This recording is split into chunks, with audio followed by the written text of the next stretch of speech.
Welcome to Samba Samba. Enjoy the video. You start by preparing the tablet so sideloading works. Go to Settings, enable apps from unknown sources for Silk browser or files. Make sure your Fire OS version is compatible and you have about 500 MB free. If not, uninstall large apps. Next, download the 4 required APKs: Google Account Manager, Google Services Framework, Google Play Services, and the Google Play Store, using the tablet browser. Once done, open your Downloads folder. We install in a precise order to avoid dependency errors.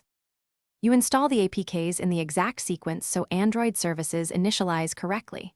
Tap Google Account Manager first, then Google Services Framework. Allow any permission prompts.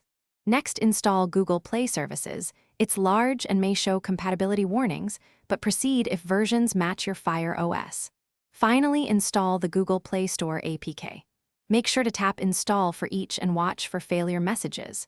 Once all 4 are installed, reboot the tablet to let Play Services register and start required background processes. This prevents sign-in errors. You finish by opening the Google Play Store and signing in with your Google account. Grant requested permissions and allow account sync. If Play Store offers updates, let it update. This helps app compatibility. If Play Services crashes or Play Store won't open, go to Settings Apps, clear cache and data for Google Play Services and Play Store, then reboot and try again. If issues persist, reinstall the 4 APKs in the proper order using versions that match your Fire OS. That usually resolves dependency or version conflicts. Thanks for watching. Consider subscribing if we helped you.